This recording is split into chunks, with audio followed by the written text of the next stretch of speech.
She killed her own children. That's what everyone remembers about Medea. The horror. The monstrosity. The act so unthinkable it has haunted humanity for 3,000 years. But here's what they don't tell you. Medea didn't start as a monster. She started as a woman who loved too much. Who gave too much. Who betrayed everything, her family, her homeland, her own brother, for a man who promised her the world. And then that man left her for someone else. What happened next is one of the most disturbing stories in mythology. And one of the most important. Because Medea isn't just ancient history. She's alive in every woman who has been pushed past her breaking point. In every woman whose devotion turned to destruction.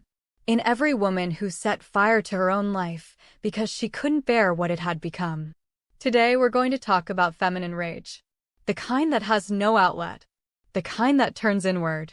The kind that eventually explodes. This is not a comfortable video, but it might be a necessary one. Let's start with the story.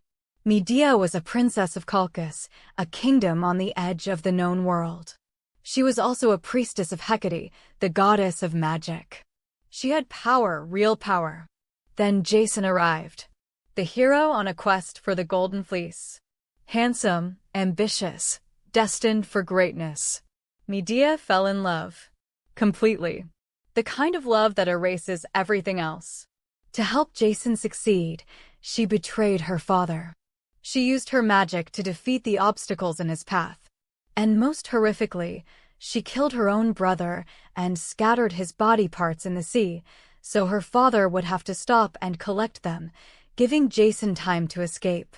She destroyed her entire world for this man. They fled together. Married. Had children.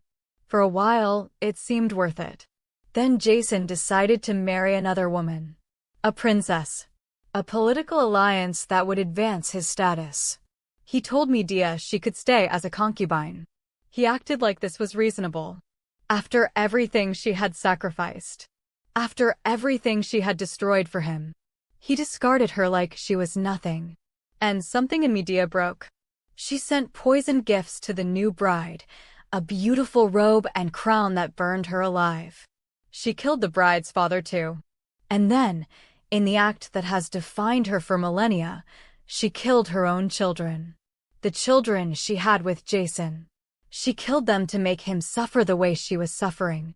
Then she flew away in a chariot pulled by dragons. Untouchable. Unpunished. But destroyed. What are we supposed to do with this story? The easy reading is Medea is evil. A monster. A warning about women who can't control their emotions. But that reading misses everything. Euripides, who wrote the most famous version of this play in 431 BCE, was not writing a simple morality tale. He was writing about what happens when women are pushed beyond endurance. When their sacrifices are taken for granted. When their rage has nowhere to go. Medea is not a monster who appears out of nowhere. She is a woman who is systematically betrayed, abandoned, and humiliated after giving up everything for love. The destruction she causes is horrifying. But Euripides makes us understand how she got there. Let's talk about feminine rage. We live in a culture that has no container for feminine anger. Men's anger is expected, normalized, sometimes even admired. An angry man is powerful, commanding, someone to be reckoned with. Women's anger is pathologized, dismissed, mocked. An angry woman is hysterical, crazy, on her period, out of control. So what happens to women's anger? Where does it go? It doesn't disappear. It goes underground. It becomes depression, anger turned inward. It becomes anxiety, anger transformed into fear. It becomes physical illness, anger stored in the body. It becomes passive aggression, anger leaking out sideways. Or it builds, and builds, and builds, until one day it explodes. Medea is what happens when there's no outlet. When a woman swallows her rage for so long that when it finally comes out, it's annihilating. Harriet Lerner, the psychologist who wrote The Dance of Anger, describes how women are taught to suppress anger from childhood. Anger is unfeminine. Anger makes you unlovable. Anger is dangerous. So women learn to be nice instead. To accommodate. To smooth things over. To absorb mistreatment with a smile. But the anger doesn't go away. It accumulates. And accumulated anger becomes toxic. Lerner writes that women often don't even recognize their own anger. They've suppressed it so long, they mistake it for sadness, for anxiety, for tiredness. They've lost access to their own rage. Until they haven't. Until it erupts. And then everyone is shocked, including the woman herself. Jungian analysts have written extensively about Medea as an archetype. She represents the negative anima, the destructive feminine that emerges when the positive feminine has been rejected, betrayed, or abused. But here's the crucial point. The negative doesn't appear out of nowhere. It's created. It's what the positive becomes when it has no other choice. Medea loved. She gave. She sacrificed. And she was betrayed. Her destruction is not separate from her devotion. It's the shadow of her devotion. The dark side of a love that gave everything and received nothing.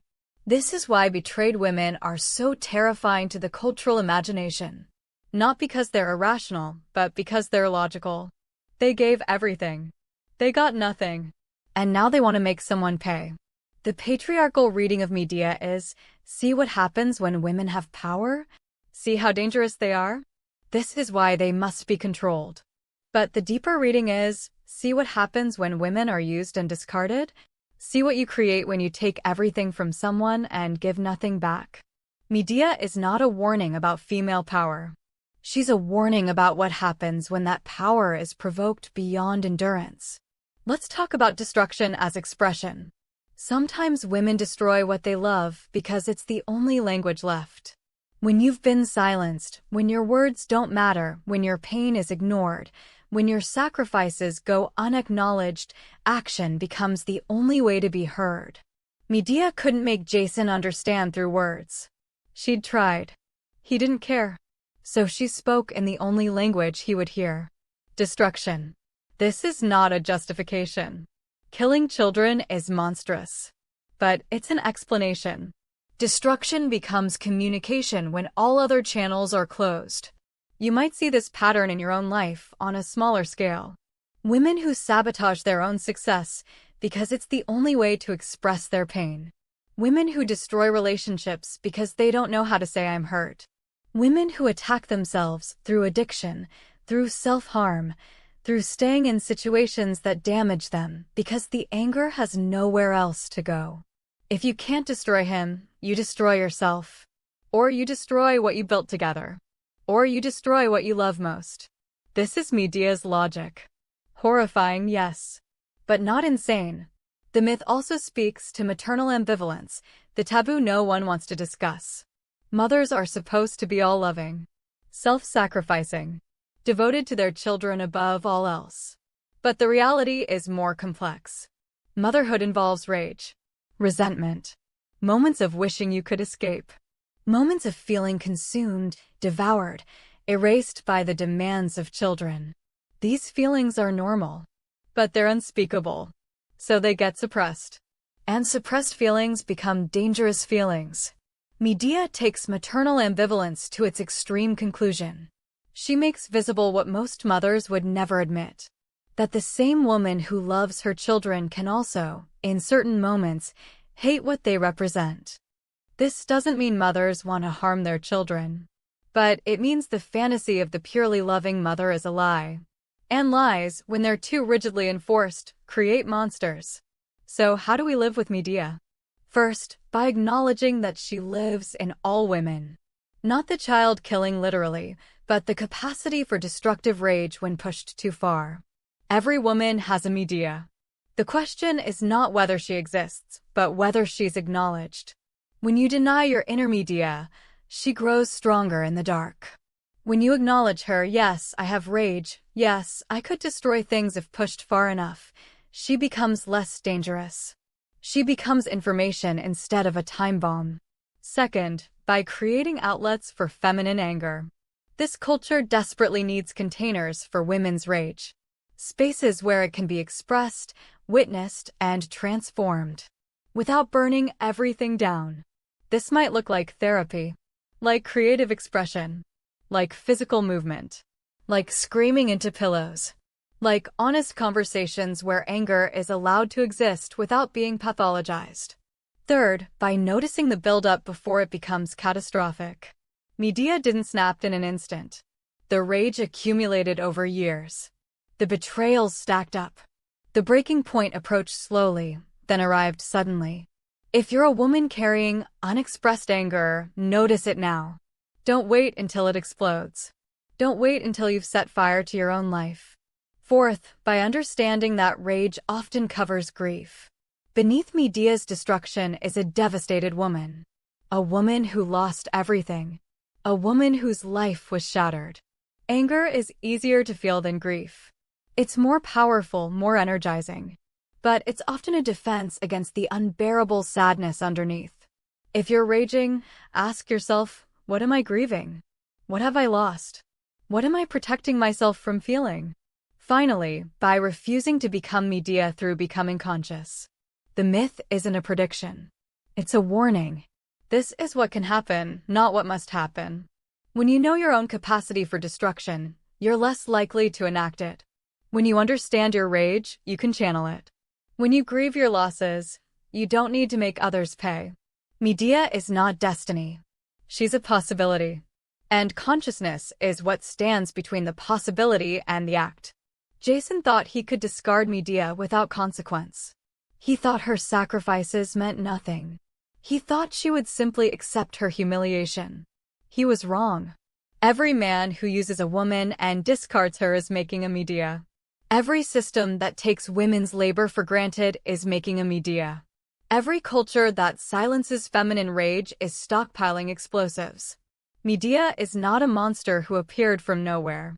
She was made by betrayal, by abandonment, by a world that took everything from her and offered nothing in return.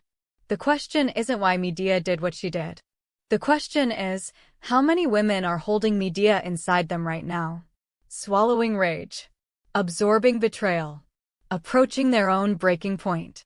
And what will happen when they can't swallow anymore? If this resonated, subscribe. This channel is for those who want to understand the darkness, not just fear it. In the next video, we explore Inanna, the goddess who descended into the underworld and was stripped of everything. The myth of the woman who had to die to be reborn.